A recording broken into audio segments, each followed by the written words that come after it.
ایک بادشاہ کی عادت تھی کہ وہ بھیس بدل کر لوگوں کی خبر گیری کیا کرتا تھا۔ ایک دن وہ اپنے وزیر کے ساتھ شہر کے ایک کنارے پر پہنچا تو دیکھا ایک آدمی گرا پڑا ہے۔ قریب جا کر اسے ہاتھ لگایا، اسے ہلایا تو پتہ چلا کہ یہ شخص مر گیا ہے۔ افسوس کی بات تو یہ تھی کہ لوگ اس کے پاس سے تو گزر رہے تھے لیکن اس کی لاش کو اٹھانا کوئی بھی گوارا نہیں کر رہا تھا۔ بادشاہ نے لوگوں کو آواز دی، رات کا وقت تھا، لوگ بادشاہ کو پہچان نہ سکے۔ بادشاہ نے آواز دی، لوگوں اس کو کیوں نہیں اٹھاتے، یہ تو بیچارہ مر چکا ہے، یہ بیچارہ مرا پڑا ہے، یہ جانتے ہوئے بھی تم اسے ہاتھ لگانا گوارا نہیں کر رہے۔ لوگوں نے کہا یہ بڑا ہی گنہگار شخص تھا، بدکار تھا، سیاکار تھا، خطاکار تھا، اسی لیے ہم اسے نہیں اٹھا رہے۔ خیر بادشاہ اور وزیر نے یہ لاش اٹھائی، اس کے گھر لے گئے۔ بیوی نے جیسے ہی خامد کی لاش دیکھی تو خون کے آنسو رونے لگ گئی، رو کر کہنے لگی، ہائے میں گواہی دیتی ہوں کہ میرا خامد اللہ کا ولی تھا، اللہ کا محبوب تھا۔ بادشاہ اور اس کا وزیر بھی ساتھ میں کھڑا اس کا رونا سن رہا تھا۔ بادشاہ کو اس بات پر بڑا ہی تعجب ہوا کہ یہ تو زانی شخص تھا، اللہ کا ولی کیسے بن گیا؟ لوگ اس کے گناہوں کی گواہی دے رہے تھے جبکہ اس کی بیوی کہتی ہے میرے شوہر اللہ کا ولی تھا، اللہ کا ولی کیسے بن گیا؟ بادشاہ نے کہا مائی ایک بات تو بتا، لوگ تو تیرے اس مرے ہوئے خامد کو برا بھلا کہہ رہے تھے اور تم کہہ رہی ہو کہ میرا خامد اللہ کا ولی تھا، یہ کیسے؟ بیوی نے کہا مجھے بھی لوگوں سے بس یہی توقع تھی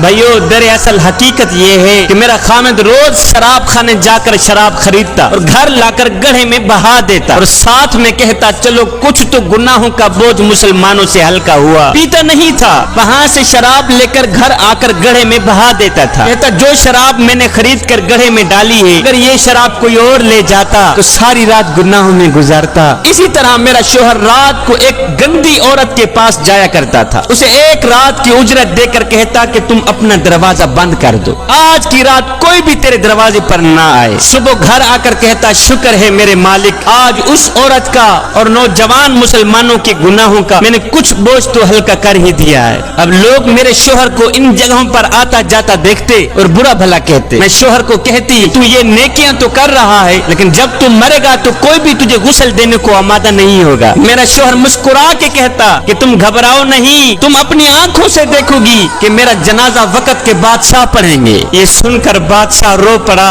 کہنے لگا مائی میں نے بھیس بدلا ہوا ہے، دراصل میں خود ہی بادشاہ ہوں، صبح انشاءاللہ ہم خود تیرے شوہر کو غسل دیں گے، علماء اولیاء اس کا جنازہ پڑھیں گے اور پڑھنے والے بادشاہ ہوں گے۔ نیک نے نیک سمجھا، بد نے بد جانا مجھے، جس کا جیسا ظرف تھا اتنا ہی پہچانا مجھے۔